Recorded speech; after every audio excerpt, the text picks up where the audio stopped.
So what we always want to try to do is take deep concepts and deep writings from the great Kabbalists and make them practical into everyday, our lives' use. And our teacher, Rav Berg, he made Kabbalah so simple.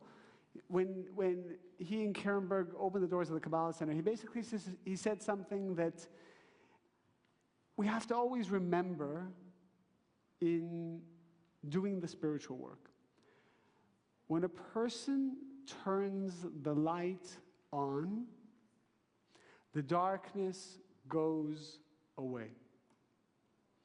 And it's so profound, and it's so accurate, and it's so true that the opponent makes it more complicated than it is. If I am experiencing something in my life that I don't agree with, called darkness, it can be anything. A person turns on the light, the darkness has to dematerialize. It has to go away. And sometimes what does the opponent tell us when we're going through challenges? The opponent tells us to figure it out. So we go into figuring it out mode. And we expend a lot of time, energy, and money that we don't need to. That's not what the Creator expects us to do. And as a result, we still just have ups and downs, and our problem still isn't solved. We have to remember the simplicity of turn on the light when you're experiencing darkness. From the writings of the sages, it says that certainty is actually a force that's not of our world. However, we're going to go deeper now into the writings of Rav Ashlag, who's the founder of the Kabbalah Center. Was born 1985 till the mid-1900s. And he blew open the doors of Kabbalah for the world and made it practical. There are a lot of secrets embedded in these lines, so let's go through it carefully. We must know the reason for the heaviness felt when one wishes to work in removing his desire to receive for the self alone before the Creator. So, secret number one, when a person makes a decision to change, that's stage one. It's exciting. A decision to change is exciting. There's so much energy in the decision to do anything. I'm making a decision to follow my dreams. I'm making a decision to be a better person. I'm making a decision to study Kabbalah. I'm making a decision to remove my anger. I'm making a decision to start being healthy and working out. I'm making a decision to finally treat my parents better. That's exciting. There's a lot of energy in the decision, because that's what we did. In the Endless, we made a decision. You know what? I want to be like God. I want to be like the light. A lot of energy still. And then it began. And when a person is going through the actual change from one nature to another, there must be that feeling of heaviness. That's the part, because what is Satan? What is the opponent? The opponent, he's made up of the atoms of the desire to receive for the self alone. That's his essence. Desire to receive for the self alone means the selfishness, all the qualities that are not like the light. That's his essence. So when a person says, I'm going to change, all the forces of Satan who make up that negativity attack the person, and the person experiences heaviness. A person experiences all the reasons why not to change. That person becomes seduced into not changing his nature. So it must be expected. In fact, if you don't experience the heaviness, it means that you haven't alerted Satan. If Satan's not paying attention to you, it means that you're going in the wrong direction. There must initially be that heaviness. And it doesn't even matter if you're not doing spiritual work. Anybody who is trying to build a company or to do something to make the world a better place, you can almost be guaranteed that there will be that heavy period, or many periods of it. One comes to a state as if the entire world stands still and he is alone now. absent from this world. This is the terminology he's using. That a person's going to feel like, wait a minute, this is not what I signed up for. Part 2.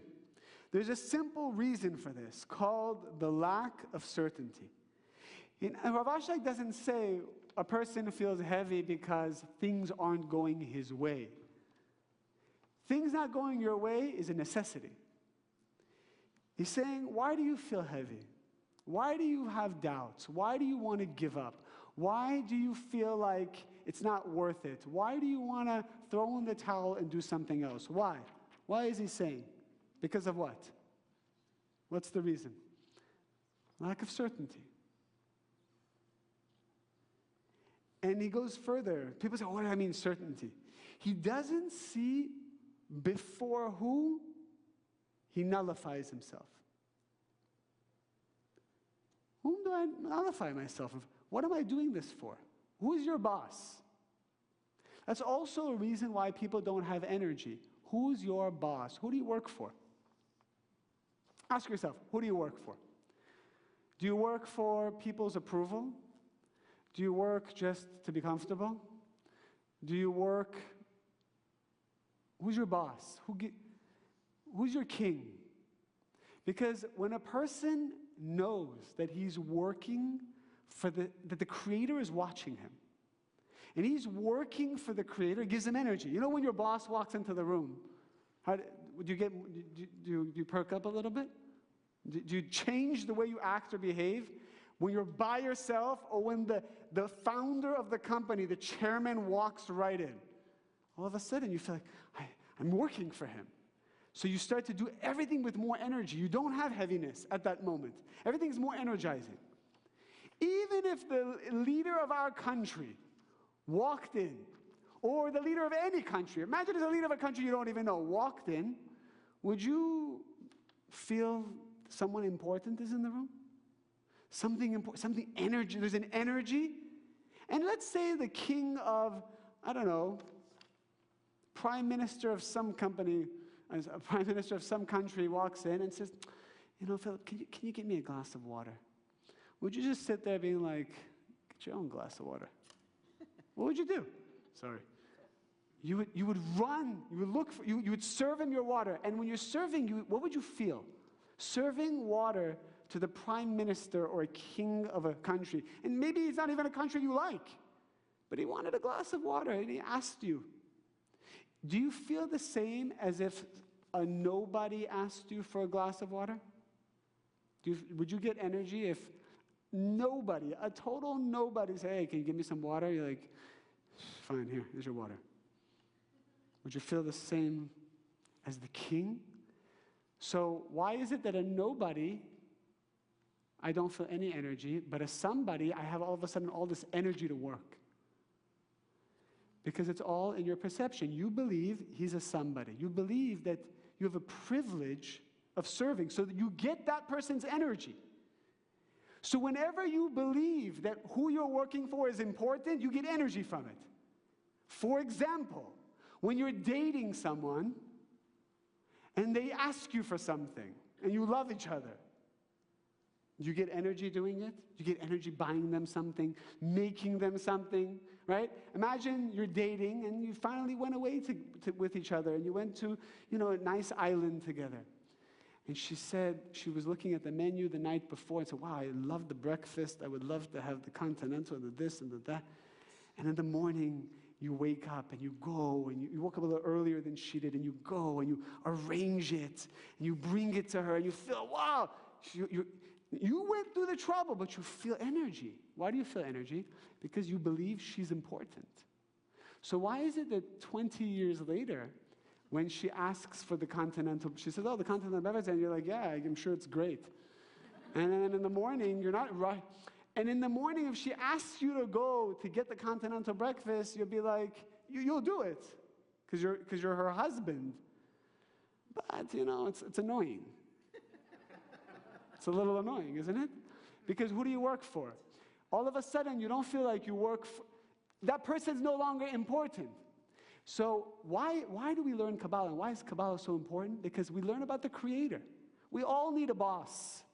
And if your boss is are people, you'll be drained, and you'll be resentful eventually.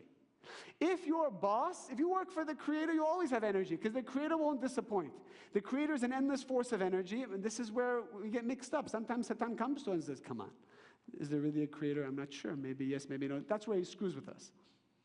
But if we can establish that there is a Creator and I'm serving the Creator through doing my spiritual work, you're home free.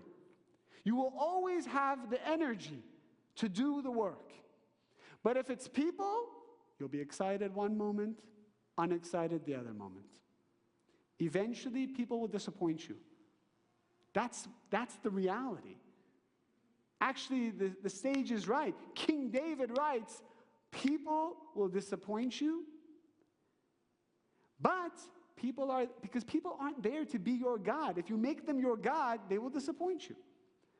People are there for you to give to bring the continental breakfast to. If you're looking to bring continental breakfast and then get respect back from them, you'll be disappointed. They may one day give you respect. They may one day not give you respect.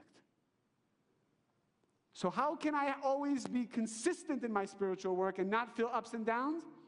I'm doing this for the sake of the Creator, to get closer to the Creator.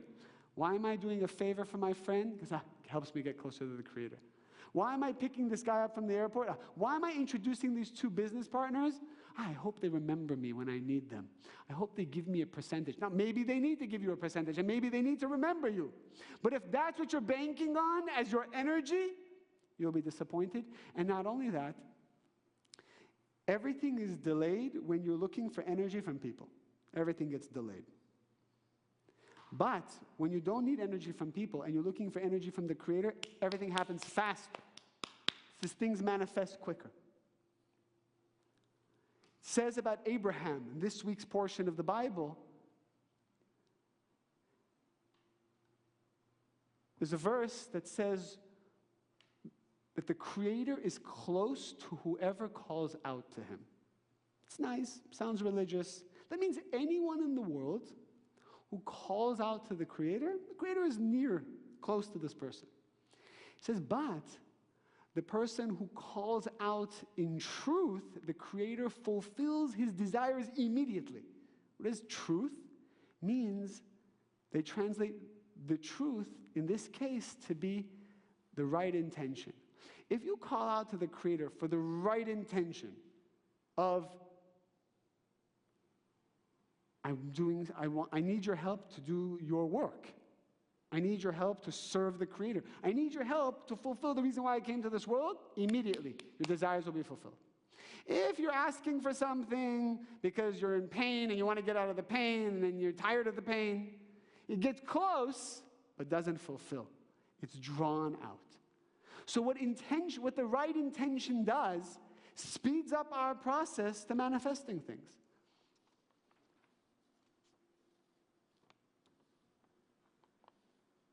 And maybe not all of us are there, but eventually when you do this spiritual work with that mindset of the Creator, you feel this joy, this energy, the thoughts of the Creator become your thoughts. The desires of the Creator become your desires, and you feel bliss all the time. And you just want to keep doing that work. It's not difficult anymore. Sharing is not difficult. Caring is not difficult. It's easy. You just feel the energy all the time. How many of us would like to always feel the energy all the time? We would, right? Spiritual work is not supposed to be, heavy, it's heavy. It's not supposed to be like that. It says when you kind of get through that threshold, that it's amazing. All you want to do is serve and to do the spiritual work. And we also can see how religion distorts it a little bit, right? Because religion uses the same terminology. Serve the Creator, praise the Creator, the Lord, this, that, and the other thing. But the intention is right. But what? How do I serve the Creator? Working on myself. Stop being reactive. Stop being afraid. Stop giving in to your insecurities and your needs. Stop thinking about yourself first. Stop acting from fear. Stop talking from fear. All the things we learned in Kabbalah 1. Transform. And when you transform is the first part. Notice how in Kabbalah 1 we never said, do it to serve serve the mission. We never talked that way. Because if we did, everyone would run away. We started with, be spiritual. Okay, now I'm being spiritual. Oh, but I'm not having the energy to be spiritual anymore. Okay, let me tell you why. Because you need to do it with the intention of being with the light. That's where the energy comes from. That's where the certainty comes from. What have we discussed that our intention should be behind anything that we do, by the way? There has to be a conscious thought about what? All right, so that somehow, through this action, because the energy is only drawn by where you direct your consciousness. So wherever your consciousness is, that's where the energy is going. So if I'm thinking, I'm going to give a class. I'm giving a class now, and that's it. I'm preparing a class. It's on my schedule. Nice people are coming. I'm going to share wisdom. That's it. If that's all I'm thinking, so what's happening to this energy that's being drawn? Where is it going? It's not going anywhere. If anything, it might go to the negative side. So I said, you know what? No. I want that the energy from this goes towards my relationship with the Creator, towards developing my certainty. Which Numbers 3 and 4 said everything, all your effort, time, energy, money needs to be spent on building certainty. Building certainty. Some people spend so much time and energy getting people to like them. That's actually what Satan tells them. Listen, get people to like you. Do PR for yourself. When they're saying, critics say, no.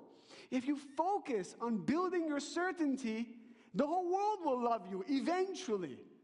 But because that instant gratification isn't there, we're not inclined to build our certainty. We're more inclined to fix things. Building the certainty is the jackpot. Everything is included in building the certainty. So why am I giving this class? So I build my own certainty, which means I connect with the light of the Creator. I build my relationship with the Creator. They go hand in hand. Building certainty and doing it for the Creator are the same intention. Because certainty in what? Certainty in the Creator, which means connection to the Creator. Someone once asked our teacher, how do you build certainty? He said, everything you do, before you do it, ask for certainty. Drink a glass of water. I hope I get certainty. Drive from here to the valley. I hope I get certainty. Everything you do, say, I hope, I'm having dinner. I'm having dinner. You know, some people say a prayer before dinner. The prayer needs to be, I hope I have more certainty. I'm eating this amazing food. I hope I have more certainty. I hope I have more certainty. When you're chewing your food and you feel pleasure in your mouth, that's light. That's the light of the Creator. I hope I get more certainty. And you know, you're going to feel the energy of certainty. You're going to feel certainty. If you're driving for an hour and you're not thinking about anything, you're getting nothing. If you're driving for an hour and all you say is, I hope I have more certainty. I want more certainty. You'll see how you grow the certainty and you feel that energy. Certainty that everything is coming from the Creator, the good and the bad. The problem is the bad, we feel, are people, and the good comes from the Creator, but the bad, it's they're hurting me. It's also coming from the Creator. Everything is coming from the Creator to help me towards my final goal. So certainty is that everything is coming from the Creator and that everything will be good. And to really believe it, not just to say, I know it's going to be good. Now I'm going to be anxious and afraid and depressed. But I know it's going to be good. Then you don't know it's going to be good. If you know the check is coming, it's like you already got the check. If somebody says, I'm wiring you, $40,000. It's coming in 24 hours. So do you feel good about it now? You feel good. It's as if it's coming. Certainty is, I know it's going to be good, so what am I worried about now? It's not easy. That's why we need to ask for that strength. But if you're upset or you're sad, it means you don't believe it's going to be good. You can't say, I have certainty, but for now I'm sad. It means you don't have certainty, and we need to ask for it. And we're going to learn in the next section how another tool to derive certainty. All right? So the Kabbalists explain a story that can describe our spiritual work. So there was a king, there's variations of this story, but there was a king who his daughter was kidnapped by, the princess was kidnapped by some bandits, some thieves, And he was worried about his daughter, and everything he did, he couldn't find his daughter. So he made an announcement to his entire kingdom and said, any brave soul that can find and rescue my daughter, I will give him for an entire day to come to my chamber, my treasure, and to take any treasure he or she desires. The whole day, it's yours. 12 hours, do whatever you want, all the gold and the treasures and the bounty, whatever you want, it's in there. So, people were motivated. People in the entire kingdom went out looking, finding, hunting, searching. Eventually, one hero finds the princess. The king says, as promised, the entire day you can take whatever you want from my treasure. The guy leaves. The king says to his advisor, listen, I'm not really excited about him. I'm happy he brought my daughter back. I'm not really excited about him hanging out in my treasure all day long. So I have to stay true to my word, but let's create some diversions. So the advisor says, what were you thinking? He said, let's build many rooms and chambers leading up to the treasure. And I want you to research and find out what are the pleasures of this man. What does he love to eat? What does he love? What is his favorite smell, perfume? What kind of music does he love? What kind of women does he love? Find out everything you can about his desires and build these chambers accordingly. So they got the planning, they did the research. The day that this guy gets to go to the treasure, he's escorted towards the first room. And, the king's advisor says, listen, just have to go through these rooms, follow the hallway, 6, 7 doors, go through each door, and eventually you're going to get to the treasure. Whatever you want, however you want. The guy said, amazing. He's ready. He's ready for the treasure. And he's bringing his bags and his equipment and all this stuff that he's going to haul all of this treasure out of the... He goes into the first room. And as he's rushing to the room, he sees this amazing buffet of his favorite foods and spices and scents. And he's like, whoa, my God, I've never smelled anything like this. So he says, I have the whole day. So there's like a waitress, she gathers the food from him, says, sit, enjoy, and having a meal, and some other people come, and they start drinking, and they're laughing, and it's amazing, and then it's like an hour or two goes by, oh my God, I gotta go to the treasure. He's like, gets up from the table, like, thank you guys, he goes to the next room. And he's going, and all of a sudden, there's the musicians playing these melodies and these instruments he's like never even heard before. Only the king has these musicians. It's his favorite songs. And he's like, he becomes nostalgic. His heart starts to melt. He just sits for a moment and he just watches and he listens. And it's another song and it's another beautiful song. And he's enjoying himself. And he said, wow, it's so amazing to be with the king. He's like, wow. And then after like an hour or two, he's like, oh my God, the treasure. So he gets up, he's running to the next room. And in that next room, the most beautiful women you've ever seen. Like, what's the rush? Where are you going? I have the king's treasures. We have so much time.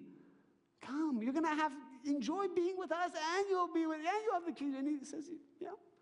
He sits, he gets a massage, every type of woman, every type of hair color, every type of figure. He's overwhelmed. When is he ever going to get this? And they're pretending to enjoy him and love him and giving him compliments, and he's getting energy from the compliments. He goes, wow. Hours go by, and he falls asleep.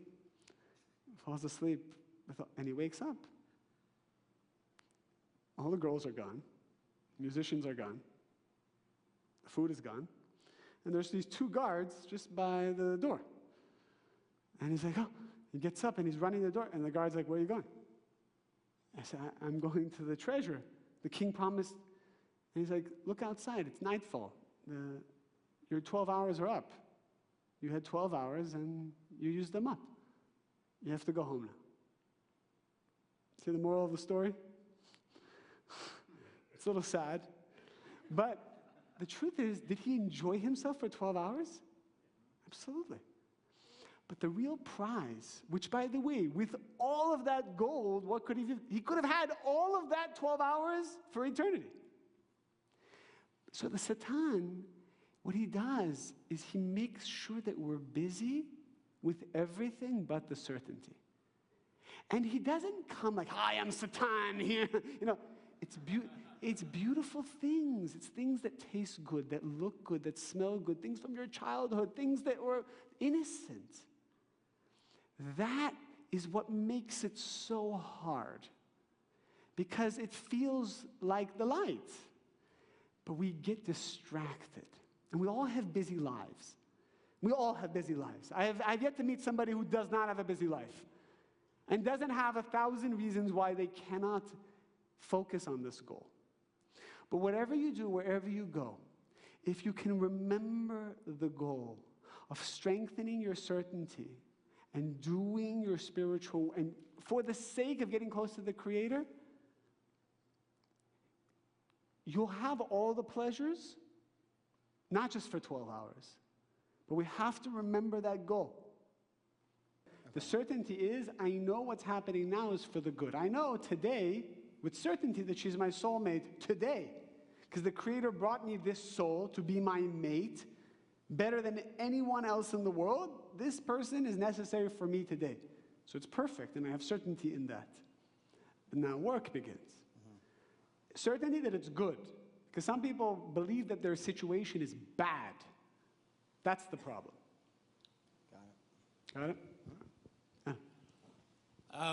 My question is for part 6, and please let me know if I'm understanding this correctly. Is it saying that we will never understand the true importance of the connection between us and the Creator, but we must appreciate that it exists?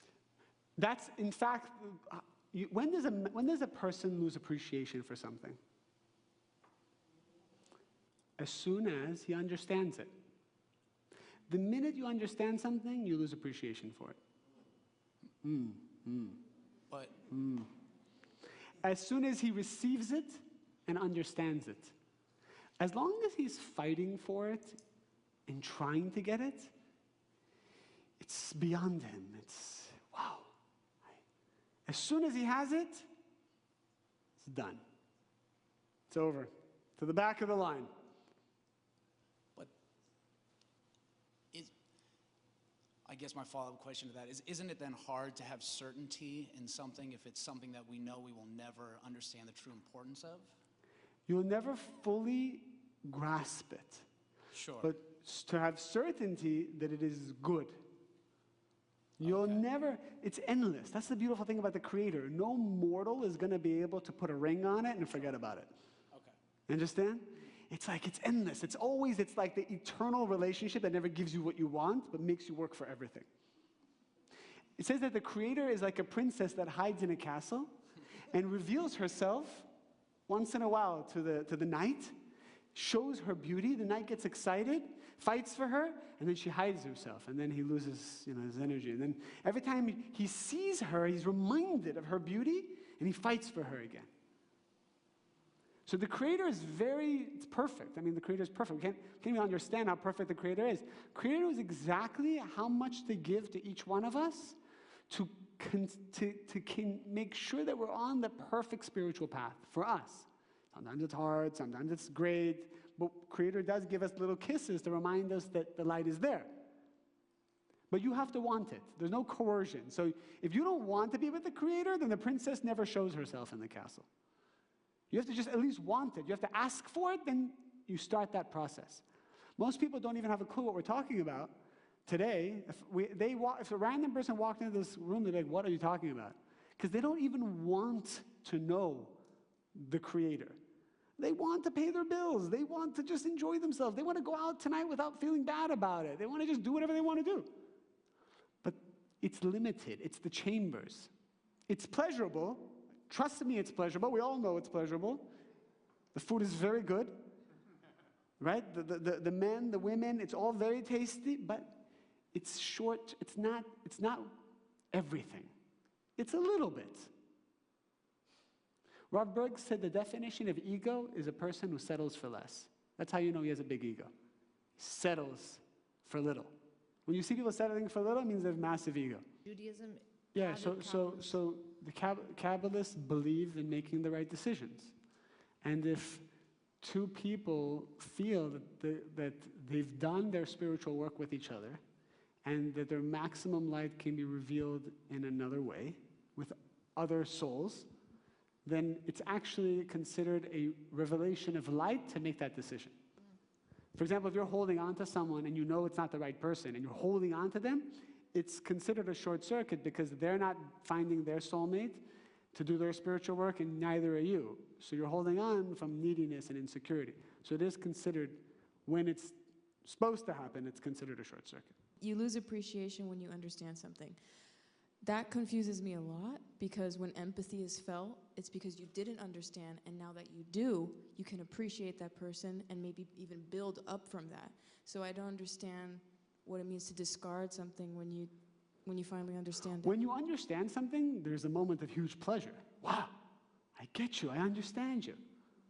But what happens right after that, you don't invest the same energy to try to understand them, because you understand them. But before that, you're sitting with them, you're fighting, you want to know, you're crying with them. Oh, now I get you.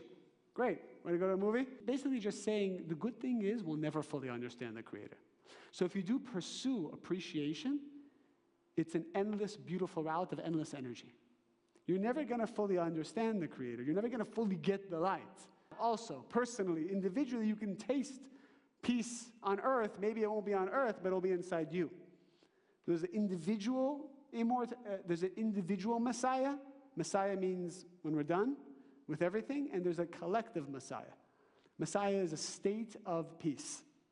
So let's aim to build the individual peace on earth, peace inside you. You can achieve it easily in this lifetime if you make it your number one goal. And he's also saying another way to build certainty is to have appreciation for the Creator and to actively praise. It's like, thank you, appreciate.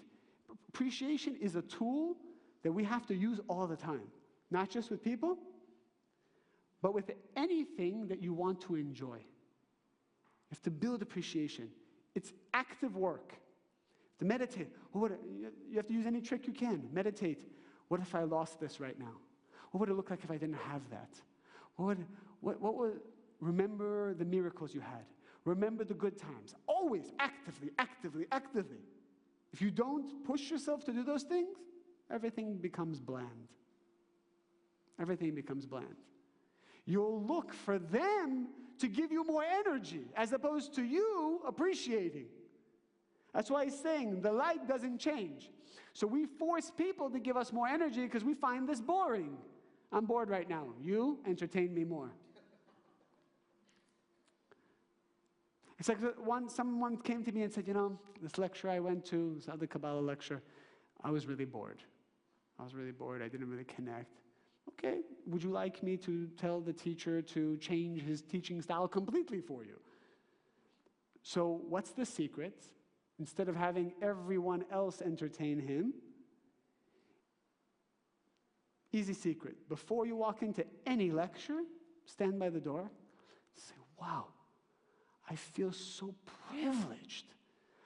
I want to know, I want to understand. Build a desire. And you know how I know this? A friend once went and met the Dalai Lama.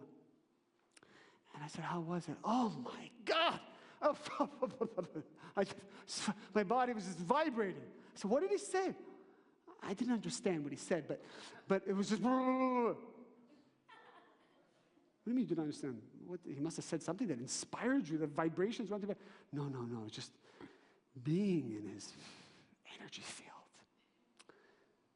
And the truth is, because you went with tremendous appreciation. You saw the crowd of 1 million people. You saw that you walked through this crowd like the splitting of the sea, and you came in front of this person. You have no clue who he is. You probably never heard him speak, and you're probably not going to speak in any language you understand. And before he even opened his mouth, you felt like Mount Sinai revelation? Because you, in your mind, built appreciation. Not because he actually said something that inspired you. You said you didn't even understand him. Does that make sense? It's all about how you approach it. If you approach every interaction like you're visiting the greatest spiritual leader on earth, guess what that's going to feel like? You have expanded your vessel. But if you come with a dinky vessel, you could be in front of the greatest man in the world. You'll feel nothing. If you come with this vessel, and the energy is as big as this table, how much can you feel? So it behooves us to build our certainty, build our appreciation if we want to feel life, if we want to feel joy, if we want answers to come to us, if we want solutions to come to us, if we want the right partners to come to us, the right relationships to come to us, we have to build the vessel for it.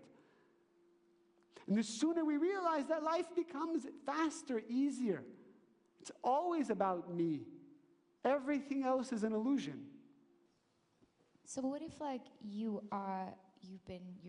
feel connected to the Creator and you approach with a lot of gratitude and appreciation and you don't feel appreciated or valued by the other person? At that point, it's something I find myself negotiating. Is it like, okay, I don't want to be too accommodating. I don't want to cut them off. Is this? You're talking about the person now. I'm talking about my response To the person. to the person. So this is a whole nother class. This is confrontation and communication with people, which we're learning in all the other classes, right? So now we're learning, now that you've learned how to confront with people, which we've learned in prior classes, what should be the intention in the meditation, and why is it that sometimes by confrontations I still feel drained? I mean, from other classes, I would say to pause Okay. and to ask the light, before we react. Before you react, right? To restrict, So what happens when you don't get the response you want from the person? Step back, creative. I have complete certainty that this is all for the good, even though we haven't solved it yet. I want more certainty from you to figure this out. I need more help. I'll look for round 2 tomorrow or maybe next week. Let's figure it out. That's how you do it. With certainty. With certainty. There, Knowing that the Creator is going to bring you back to that moment again. Please help me figure out a way to resolve this. Help me be in this person's presence again. Help them be open. Help me be open. Keep pushing for it. Okay, that helps. Thank you. Great. All right, guys, that's it for tonight. Thank you very much, all right?